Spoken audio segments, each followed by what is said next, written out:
Há capítulos na Bíblia que mudam rumos. Há versículos que mexem com consciências. E em algum canto silencioso do cânon, existem passagens capazes de desarrumar eficiências espirituais, de desmontar sistemas bem intencionados e, ao mesmo tempo, acender uma liberdade que ninguém poderia planejar. Gálatas 5 é assim. Um corpo de apenas 26 versículos que corta ao centro a confiança humana e aponta, com voz firme de Paulo, para a vida que nasce do Espírito. Se você já se perguntou por que tantas gerações voltaram a este capítulo como a chave de uma fé viva, então acompanhe comigo. Minha promessa é simples. Ao final desta conversa você verá por que Gálatas 5 não é apenas um capítulo entre outros. É um convite radical à liberdade e uma advertência urgente contra qualquer tentativa de encaixar o Evangelho em regras humanas. Imagine por um momento a vida sob um sistema que dita cada gesto. O que comer, quando tocar, quando purificar-se, quando aproximar-se de Deus. Para um judeu do primeiro século, a lei não era uma lista só de normas, era a respiração cultural. Havia, segundo a tradição rabínica, uma contabilidade de ritos, 613 mandamentos que orientavam o cotidiano desde o despertar até o descanso. A lei era um mapa de identidade, o que significava pertencer a um povo escolhido. Havia também o templo com seu cortejo de sacrifícios, fumaça e o velo que separava o lugar santo dos santos. Esse véu, tecido pesado, colorido, guardava o mistério do encontro divino. E então a cruz aconteceu, o sacrifício perfeito foi oferecido e o véu se rasgou. Aquela ação do alto não foi um detalhe litúrgico, foi a mudança epistêmica que redesenha o acesso a Deus. Quando Paulo escreve aos Gálatas, ele olha para esse cenário e vê o perigo de um movimento que reconstrói antigas cercas sobre aqueles que já tinham recebido a graça. Novos mestres, vivendo de um entusiasmo enganoso, vinham dizer: se vocês querem ser plenos, precisam acrescentar algo: circuncisão, observâncias, práticas. Para a gente acostumada a identificar religiosidade com cumprimento ritual, a proposta pareceu razoável. Para Paulo, porém, era um retrocesso capaz de tirar o fundamento do edifício do Evangelho. Ele não quer simplicidade doutrinária, ele quer clareza. A cruz não é uma adição. A cruz é a negação do sistema que condena e a proclamação de liberdade para quem crê. Paulo inicia com um imperativo cortante: para a liberdade Cristo nos libertou. Permaneçam firmes e não se submetam de novo a um jugo de escravidão. Gálatas 5:1. Há nessa frase uma dupla tensão. A liberdade é dom e também demanda vigilância. Não é liberdade para fazer o que der na telha, mas liberdade para viver segundo a verdade que desfaz o jugo. Paulo não nos oferece uma alternativa menor. Ele aponta para uma realidade definitiva. O que foi consumado em Cristo muda a base sobre a qual vivemos. E é exatamente sobre essa base que giram as advertências contundentes do capítulo. A palavra jugo lembra um instrumento agrícola, aquele que une dois bois. Paulo usa-a para dizer que a lei e a graça não se juntam bem como parceiros iguais. Ou se compartilha o jugo da lei, ou se vive o caminhar do Espírito. Tentar pôr os dois juntos é colocar madeira em fogo que se apaga. O problema dos ads, aqueles que pedem para acrescentar algo ao Evangelho, é tanto doutrinário quanto pastoral. Doutrinariamente, porque se a salvação é por fé, qualquer insistência em obras como condição essencial desloca o fundamento. Pastoramente, porque essa insistência produz uma psicologia espiritual de peso. A pessoa começa a medir seu valor pelo cumprimento de listas, em vez de perceber a graça que a sustenta. Paulo chega a dizer palavras fortes: se vocês se deixarem circuncidar, Cristo de nada lhes servirá. Paráfrase de Gálatas 5:2-4. É preciso esclarecer essa afirmação. Paulo não está apenas bradando contra um ritual. Ele descreve a troca de fundamento. A pessoa que pensa poder voltar a construir segurança fundamental sobre as próprias obras está, na visão paulina, substituindo o alicerce da fé pela areia das obrigações. É aqui que aparece a expressão que dá arrepios a muitos leitores. Vocês caíram da graça. Gálatas 5:4. Sem contexto, a frase gera temor. Seria possível cair e perder a salvação? Paulo não usa isso para anunciar uma fórmula mágica de perda. Ele está pintando a consequência de trocar de base. A queda da graça é a mudança de centro. Passar de viver a partir da obra de Cristo para tentar viver a partir de um conjunto de regras. Não estamos falando de quedas ocasionais, de tropeços humanos que exigem arrependimento e perdão. Paulo fala de uma mudança de epistemologia espiritual, de alguém que decide reatar com sistemas que escravizam. Explicar essa nuance é essencial, porque a leitura superficial pode gerar terror ou acomodação. A advertência é séria e pastoral. Não troque o fundamento. Examine a sua confiança. Voltando ao cerne do capítulo, Paulo não se limita à argumentação teórica. Ele articula a vida espiritual como uma corrida, um desenvolvimento progressivo. A metáfora da corrida aparece entrelaçada com a ideia de jugo. Ser cristão é manter o olhar fixo no alvo, correr conforme o Espírito. A imagem é prática. Atletas disciplinados que descansam a ócio e que não se deixam distrair por quem oferece atalhos. A promessa não é que a corrida seja fácil, é que o caminho da liberdade exige perseverança guiada pelo Espírito. E é nessa pista que a batalha mais decisiva acontece. Não fora, mas dentro. Paulo introduz a distinção crucial entre carne e espírito em Gálatas 5:16-17. Andem no Espírito, e não satisfarão os desejos da carne. A carne deseja o que é contrário ao Espírito, e o Espírito deseja o que é contrário à carne. A velha natureza, a carne, é a inclinação que puxa para si com força de gravidade, egoísmo, autoexaltação, busca de prazer a qualquer custo. O Espírito, por outro lado, é a força que produz vida nova, comunhão, autoentrega, frutos que não nos pertencem como mérito, mas como sinal de presença. Paulo não descreve uma guerra meramente moralista. Ele descreve uma tensão ontológica, duas raízes em conflito pela mesma vida. Então vem uma lista que corta as obras da carne. Paulo não pretende catalogar tudo, mas enumera categorias que descrevem padrões destrutivos: imoralidade sexual, impureza, libertinagem, idolatria, feitiçaria, inimizades, ciúmes, ira, discórdias, divisões, invejas, embriaguez, orgias e coisas semelhantes. Paráfrase de Gálatas 5:19-21. O tom é sóbrio, quase clínico. Paulo faz um inventário para que a comunidade possa reconhecer sintomas, não para transformar a lista num instrumento de julgamento mútuo ou vigilância pública. Ele também explica pastoralmente o peso dessas práticas. Quem vive nelas de modo habitual não mostra a presença do fruto. A advertência sobre não herdar o reino de Deus precisa ser lida com cuidado e compaixão. Paulo não quer gerar uma paranoia de que qualquer falha isolada condena eternamente. Ele chama a atenção para a realidade das vidas que se orientam sistematicamente pela carne, sem sinais de fruto. É uma chamada ao autoexame e à urgência do arrependimento. Antes de seguir, é importante que você perceba duas coisas. Primeiro, Paulo traz sempre a tensão entre doutrina e prática. Não basta saber a verdade, é preciso que ela se torne vida.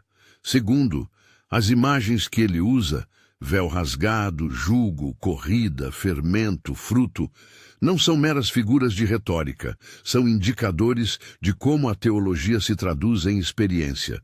O véu rasgado proclama acesso, o jugo denuncia escravidão.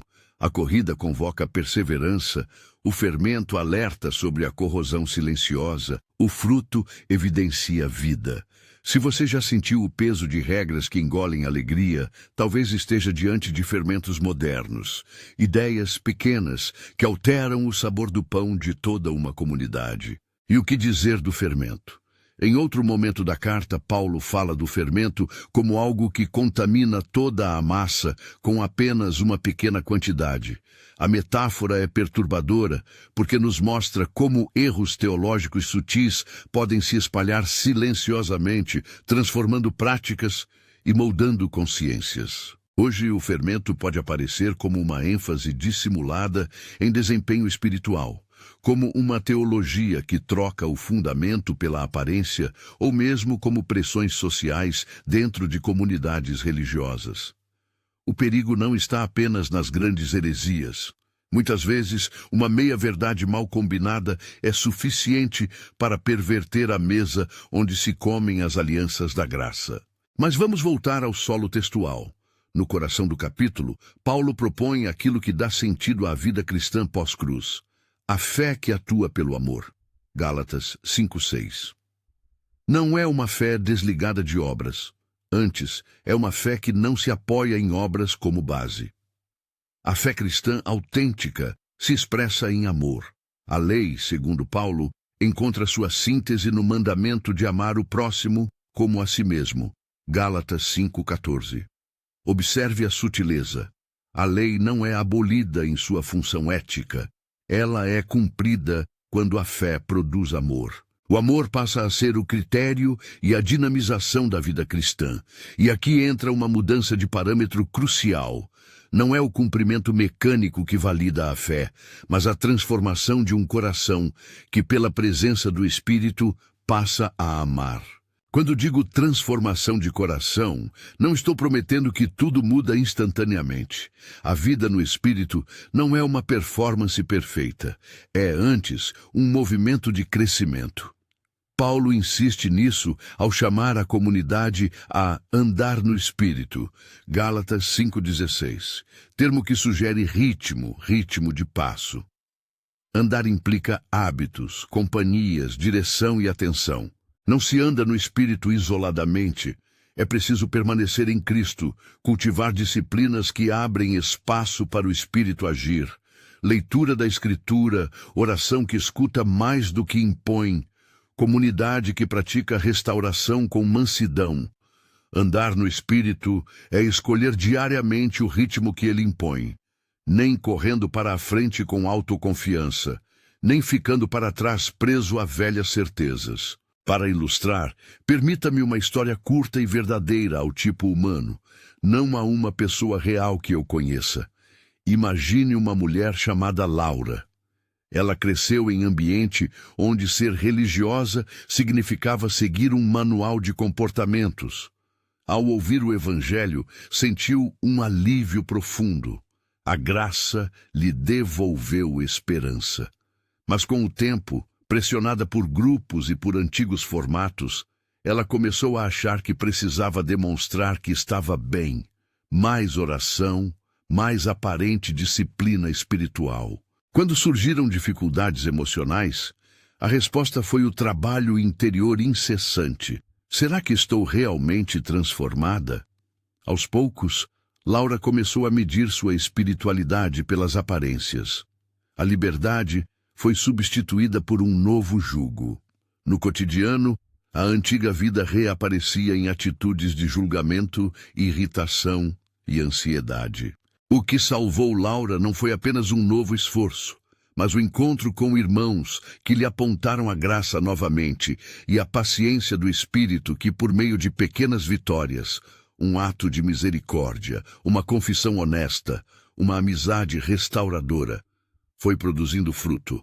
A história de Laura é microcosmo do que Paulo tem em mente: a tentação de trocar o fundamento pela fachada e a esperança de que o Espírito trabalha para produzir frutificação verdadeira. Mas a questão prática que nos persegue é: como reconhecer se estou vivendo pela carne ou pelo Espírito? Paulo nos dá pistas, e elas são menos sobre emoções e mais sobre padrões. A carne se mostra em ações repetitivas e em uma vida orientada por gratificação imediata, autoproteção e divisão. O espírito se demonstra em evidências como amor, alegria que não depende de circunstâncias, paz que perdura, paciência em provar-se necessária, benignidade que escolhe o bem do outro, bondade que se torna hábito, fidelidade que se sustenta, mansidão que não é fraqueza e autocontrole que governa a impulsividade. Paráfrase de Gálatas 5, 22, 23. Note que Paulo chama isso de fruto no singular, não frutos variados, como se fossem conquistas humanas separadas, mas um único fruto que se manifesta em distintas qualidades. A ênfase aqui é teológica e pastoral. O Espírito produz uma eficácia unificada na vida daquele que permanece em Cristo. Essa permanência tem raízes práticas. Como uma árvore enraizada que recebe água e sol, a vida do crente é alimentada por convicções e práticas que favorecem a ação do Espírito. Não se trata de fórmulas mágicas, mas de hábitos que sustentam a espiritualidade. Leitura bíblica que forma entendimento. Oração que molda sensibilidade. Comunhão que corrige vaidades. Serviço que expõe o ego. Paulo não promete que essa vida é livre de lutas, mas garante que o padrão de frutos é diferente quando o Espírito é quem governa. Quando chegamos a pensar em comunidade, Gálatas não esbanja individualismo espiritual. Paulo estende as implicações do capítulo para a convivência mútua. Se alguém é surpreendido em pecado, a resposta da comunidade não é a excomunhão sumária, nem a exposição pública cruenta, é a restauração com o espírito de mansidão.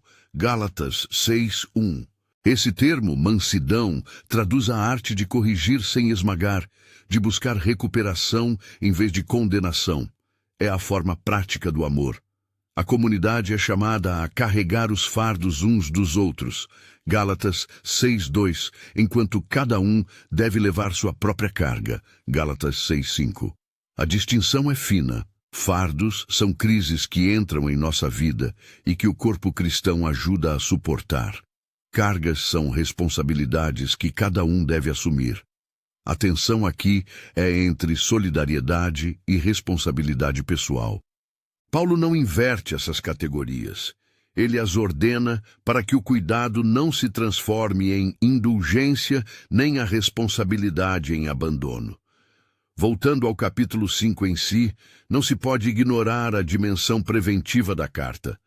Paulo quer blindar a comunidade contra fermentos e contra a troca de base. Ele escreve com urgência porque percebe o risco de perder o vigor do Evangelho. O que torna Gálatas 5 notável é a maneira como ele junta, num tecido curto, doutrina, ética e prática comunitária. Em um trecho breve, Paulo afirma que a fé cristã não é uma coleção de regras, nem um convite à passividade moral. É uma vida movida por um poder regenerador que se expressa em amor. Por isso, eu digo que este capítulo é impactante. Ele não apenas ensina, ele reage.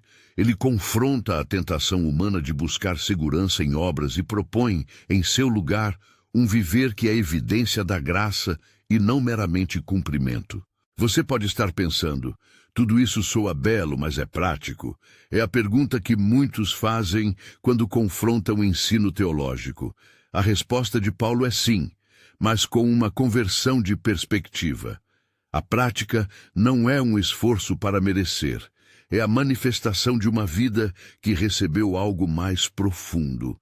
Se o Evangelho é notícia, Cristo morreu e ressuscitou por pecadores, então a prática é consequência dessa boa notícia, não seu precondicional.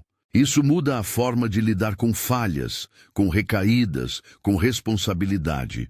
Não é a permissão para viver sem moralidade.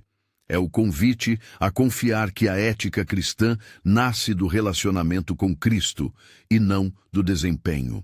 Aqui vale um esclarecimento pastoral que não posso omitir. Quando Paulo usa termos fortes sobre quem vive na carne e não herda o reino de Deus, Ele está falando de padrões de vida. Este não é um enunciado para gerar medo automático diante de cada falha. A graça não torna a ética irrelevante, ela a motiva. O chamado é ao arrependimento e à restauração, não à desesperança. Ao mesmo tempo, a carta deixa claro que frutos vazios não disfarçam uma raiz morta. A comunidade cristã, então, é chamada a cultivar só menos julgamento e mais diagnóstico pastoral, menos condenação e mais convite ao arrependimento, menos exposição e mais restauração. Como estamos caminhando por partes importantes da argumentação paulina, é natural sentir um corte de tensão. A carta começa com libertação, mergulha em advertências e, em seguida, avança para o que Deus quer produzir. Ainda não contei tudo sobre o fruto do Espírito, nem sobre o princípio de semeadura e colheita, que encerra o discurso prático em Gálatas 6. Também não esgotei as implicações históricas sobre como esse capítulo impactou debates na Reforma e além. Há material para mostrar como a ênfase paulina na justificação pela fé se tornou alavanca para movimentos que questionaram estruturas religiosas consolidadas. Tudo isso virá, e cada peça se encaixa para provar a tese central. Gálatas 5 é o capítulo mais impactante porque sintetiza, em poucas linhas, a essência do Evangelho em teoria e prática. Antes de prosseguir, quero fazer uma pausa curta e pedir algo simples. Se este estudo está abrindo seus olhos para um tesouro que você ainda não explorou, inscreva-se no canal para que possamos caminhar juntos por outras passagens e contextos. Não é troca de privilégios, é apenas um convite para aprendermos em companhia. Ao retomarmos, vamos olhar com cuidado para a palavra que dá nome ao que Deus produz na vida do crente: fruto. O solo bom, a árvore frutífera, a permanência em Cristo, todos são imagens que Paulo usa para descrever um processo que é tanto sobrenatural quanto profundamente prático. Há, contudo, um ponto que precisa ser esclarecido antes de avançarmos. Paulo fala de fruto, mas também fala da luta. Não podemos reduzir a cristandade a uma série de qualidades ótimas sem reconhecer o combate interno. A tensão permanece. Existe esperança, existe luta. Existe uma verdade que liberta e uma realidade que exige vigilância. E é aqui que quero parar por agora, numa encruzilhada cheia de perguntas que direcionam o próximo passo. Como o fruto se desenrola na vida cotidiana? Que hábitos concretos ajudam alguém a permanecer em Cristo e permitir que o Espírito produza esse fruto? Como uma comunidade institucional evita o fermento e, ao mesmo tempo, não sucumbe a um purismo frio que desencoraje a restauração? Essas questões abrem o caminho para o que vem a seguir.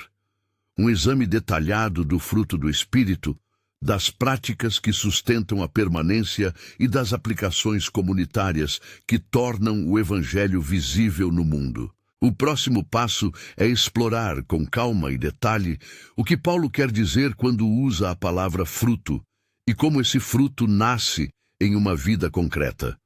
Se o capítulo anterior nos deixou com imagens poderosas, véu, jugo, corrida, fermento, agora vamos descer ao chão. Como se dá a frutificação? Como a comunidade e o indivíduo se articulam para que aquilo que Paulo descreve em Gálatas 5, 22, 23 deixe de ser um ideal distante e passe a ser sinal visível de uma vida que anda no Espírito. Fruto no singular. O todo que se manifesta em partes. Paulo fala de fruto no singular. Gálatas 5, 22. É um detalhe teológico de grande peso. Não são peças isoladas de comportamento que acumulamos como troféus espirituais. É uma única obra do Espírito que se manifesta em qualidades diversas: amor, alegria, paz, paciência, benignidade, bondade, fidelidade, mansidão e domínio próprio. Gálatas 5, 22, 23. Pense numa árvore. Ela não produz maçãs de um lado e laranjas do outro. Produz fruto coerente com sua espécie. Assim, é a vida guiada pelo Espírito, unidade orgânica, coerência de caráter. A presença de um dos elementos aponta para a ação do todo, e a ausência sistemática de todos esses sinais pode indicar que algo na raiz não está vivendo. Cada fruto em palavras e em contexto, amor. Não é apenas sentimento, é decisão ativa pelo bem do outro que quebra a lógica do eu. Amor é o critério que resume a lei, Gálatas 5,14. Onde esse amor cresce, a obediência deixa de ser mera obrigação e passa a ser resposta. Alegria distingue-se da felicidade circunstancial. É uma alegria enraizada na certeza do Evangelho, uma alegria que sobrevive à perda, porque não depende do espelho das circunstâncias. A paz, não simplesmente a ausência de conflito, mas uma tranquilidade que vem do lugar certo de confiança em Deus e reconciliação com o próximo. Paciência, capacidade de suportar provações e pessoas difíceis sem descer ao padrão da carne. É a longa obra da misericórdia no cotidiano. Benignidade e bondade, termos próximos, ambos implicam comportamento que busca o bem do outro, em gestos concretos, sem espetáculo. Fidelidade, constância no compromisso, com Deus, com a palavra e com o próximo. Mansidão, força temperada, não confundir com fraqueza. É a capacidade de corrigir, liderar e amar sem dominar. Domínio próprio, governa os impulsos. É disciplina entregue ao Espírito e não um ascetismo legalista. Tradução prática. Como o fruto aparece no dia a dia. Fruto não é um inventário moral a ser checado contra vizinhos. Ele aparece em coisas pequenas, em atitudes na mesa de jantar, quando alguém fala de uma dor, em palavras que curam em lugar de ferir, na paciência para ouvir quem tropeça, em fidelidade diante de tentações que ninguém vê, em bondade que se revela em tempo e recursos dados sem recompensa imediata. O Espírito não faz de nós máquinas de perfeição, mas planta um caráter que, ao longo do tempo, produz padrões de vida distintos. Permanecer em Cristo, hábitos que favorecem frutificação, Paulo sugere andar no Espírito, Gálatas 5,16. Andar implica passos, direção, companhias e ritmo. Quais práticas ajudam alguém a andar no Espírito? Aqui pontuamos hábitos concretos e possíveis. 1. Alimentação da mente com a Escritura.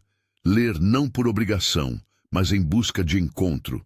Não basta informação. A palavra é alimento que enraiza convicções. Estudos bíblicos em grupo ajudam a calibrar leituras pessoais e combater fermentos doutrinários. 2. Oração que escuta. Práticas de silêncio, de ouvir antes de falar, ajudam a distinguir entre impulso e direção. Interceder pelos outros amplia o coração para o amor. 3. Confissão e arrependimento regulares. Reconhecer quedas e ser restaurado impede que padrões de pecado se sedimentem. 4. Comunidade intencional. Viver com irmãos que praticam vulnerabilidade e prestação de contas. Não se trata de vigiar para condenar, mas de caminhar juntos. 5. Serviço prático. O serviço corrige o ego e revela motivações. Quando servimos, descobrimos se o que motiva é glória própria ou amor sacrificial. 6. Silêncio e descanso. O corpo e o espírito precisam de limites.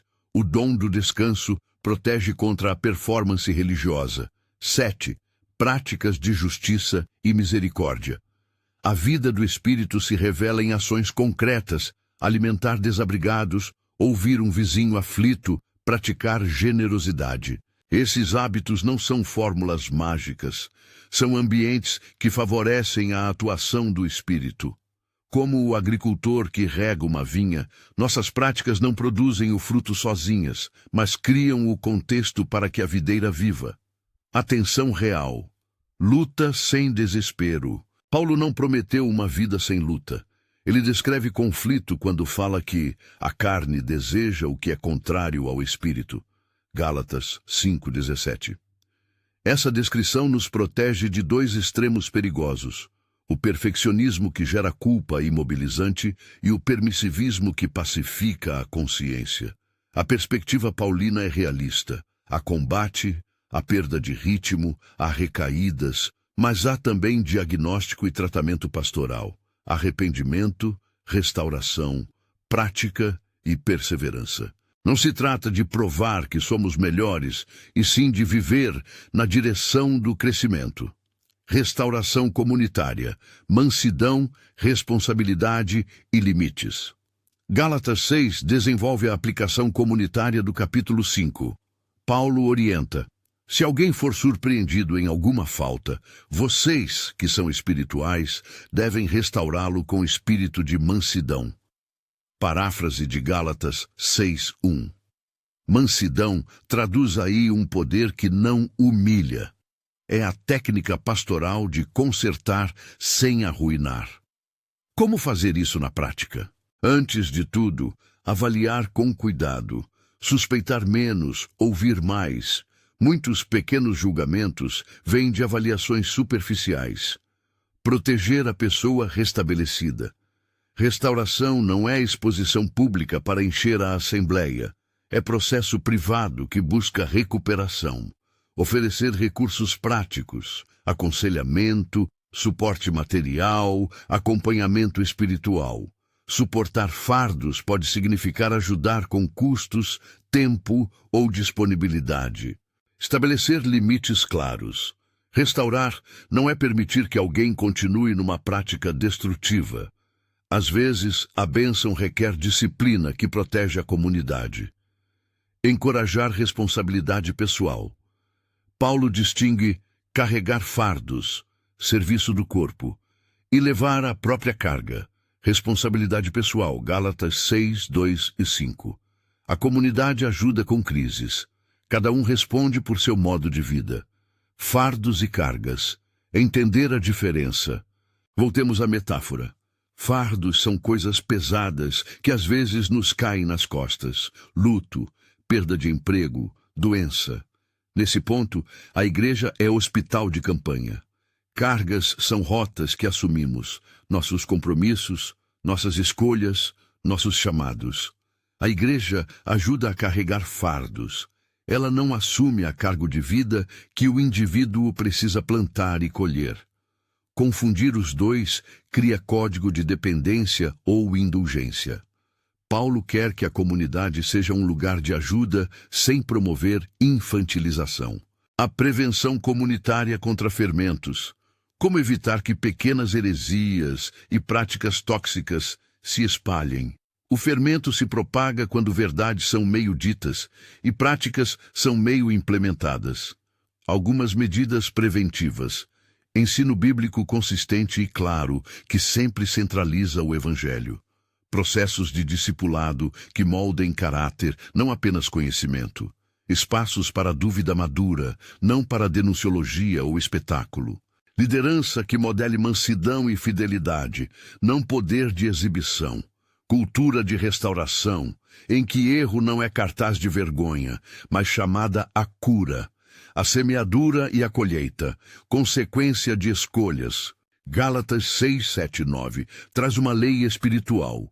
Quem semeia na carne, da carne colherá corrupção. Quem semeia no espírito, do espírito colherá vida eterna. Paráfrase. Isso não é uma fórmula instantânea, é princípio de consequência. Escolhas repetidas formam uma colheita. Semeadoras de desprezo colherão amargura. Semeadores de compaixão colherão vida. Paulo nos lembra da paciência. Não nos cansemos de fazer o bem, porque a seu tempo ceifaremos, se não desfalecermos. Gálatas 6, 9. Há um tempo de maturação. Persistência em fazer o bem é aposta na colheita divina. Algumas implicações práticas da semeadura. Pequenas decisões contam. Uma palavra dita, um gesto de generosidade, uma noite dedicada ao estudo somam. O investimento em discipulado rende frutos que ultrapassam gerações. Semeadura pública, como ensinar crianças na igreja, é investimento estratégico. Não se trata de méritos, mas de consequência. Deus usa meios. Ele planta e nós obedecemos na ação. Casos concretos que ajudam a ver o quadro. Quero oferecer mais algumas imagens para fixar o que é dito. Imagine um jovem chamado Marcos, que cresce numa igreja onde a performance é o nome do jogo.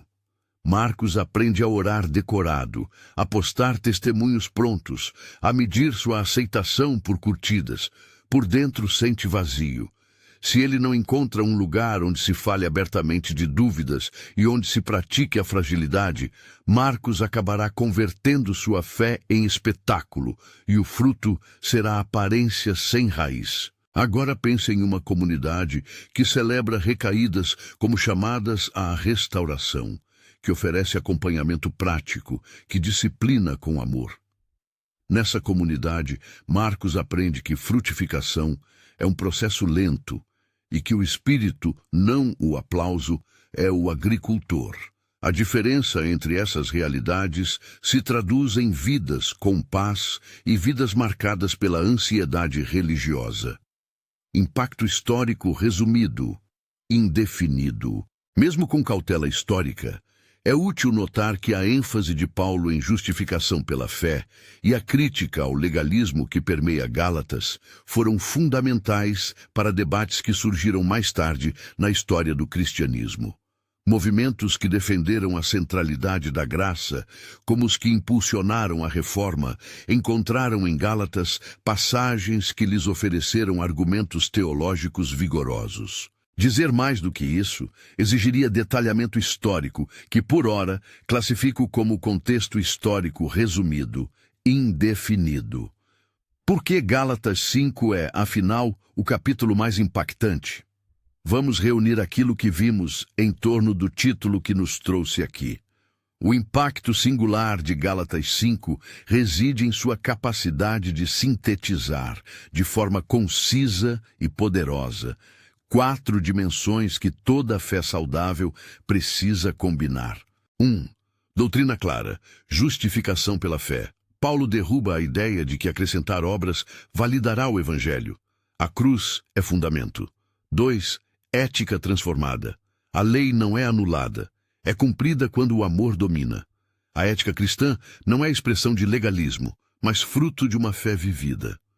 3. Psicologia espiritual realista. Reconhecimento da batalha entre carne e espírito.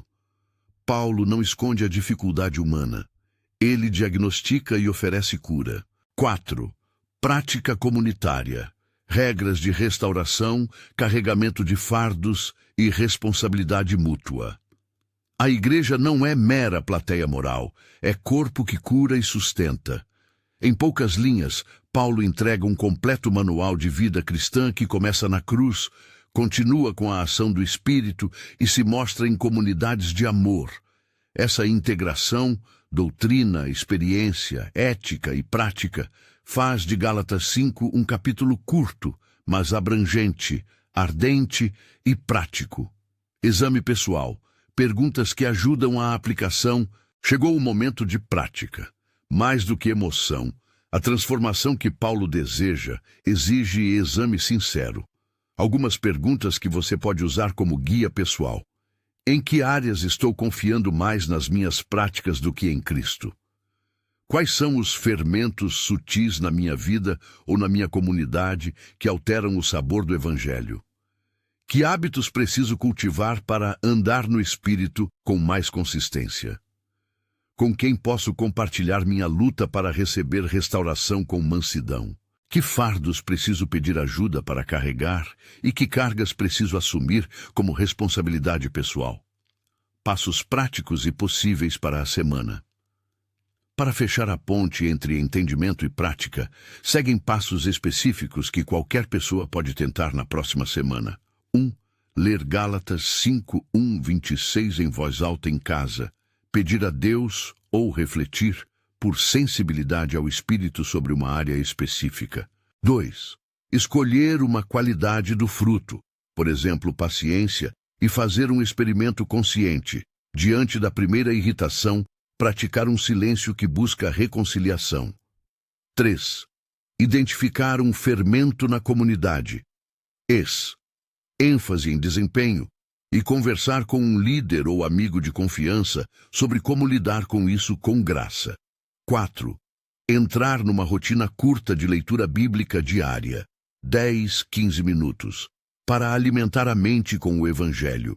5. Encontrar um irmão ou irmã para prestar contas uma vez por semana, não para julgamento, mas para apoio prático, lidando com termos sensíveis, cair da graça e não herdar o reino. Devemos retornar com nuance a expressões que causam inquietação. Cair da graça, Gálatas 5:4, descreve, como já vimos, mudança de fundamento. É diferença entre tropeço e troca de base. Quem se confia a Cristo e persiste em fé não está à deriva. Ainda assim, Paulo alerta para o perigo de se apoiar na obra humana. Quanto à advertência sobre não herdar o reino para quem vive na carne, paráfrase de Gálatas 5:19 e 21, o texto é sério. Ele aponta para o padrão de vida que exclui a participação plena do reino. Pastoralmente, isso exige autoexame, arrependimento e restauração. Não é uma sentença automática por queda ocasional, mas um chamado para revisar a raiz daquilo que guia a vida. Arrependimento, restauro e esperança. Como a Igreja responde? A resposta eclesial não deve ser nem leniente nem cruel. Aqui temos um tripé prático: misericórdia sincera, reconhecer a fragilidade humana e oferecer caminho. Retribuição justa. Quando ações contrariam o bem comum, ações corretivas fazem parte do amor que disciplina. Recuperação tangível. Oferecer acompanhamento, recursos e reinserção. O objetivo não é mera manutenção de reputação institucional, mas a restauração da pessoa para a comunidade e para Deus. Conclusão definitiva. O que muda quando acolhemos Gálatas 5? Aceitar a mensagem de Gálatas 5 não é trocar um manual por outro. É reconhecer que o Evangelho não pede uma performance, pede transformação. Quando a comunidade e o indivíduo assumem essa lógica, 6 mudanças práticas começam a se notar. 1. Menos ansiedade por parecer perfeito, mais interesse por ser verdadeiro. 2. Mudança do eu me garanto para Cristo me sustenta, diminuem as máscaras. 3. Relações que buscam restauração e não exposição para humilhação. 4. Ética motivada por amor, não por medo de punição. 5. Maior persistência em fazer o bem, sabendo que a colheita pode demorar. 6. Um senso de identidade enraizado na cruz e não nos desempenhos. Fecho com um convite concreto. Gálatas 5 é impactante porque nos obriga a escolher onde vamos fincar nossos alicerces. Se você aceitou, mesmo que apenas em parte, que precisa de mudança, escolha um passo prático hoje. Leia todo o capítulo 5 novamente, com calma. Convide alguém para lê-lo com você. Um amigo, um mentor, alguém da sua igreja. Discutam juntos uma ação concreta que cada um possa tomar na próxima semana. Essa simples disciplina de leitura compartilhada é semente que pode, com o tempo, produzir fruto. Se esta mensagem tocou você, compartilhe com alguém que precisa ouvir sobre liberdade e amor hoje. Reúna uma pessoa e leiam Gálatas 5 juntos. Talvez seja o começo de um novo ritmo de vida no Espírito. Que a clareza do Evangelho e a paciência do Espírito nos encontrem dispostos a correr a corrida com perseverança, a reconhecer nossos fermentos e a cultivar o fruto que honra a Cristo.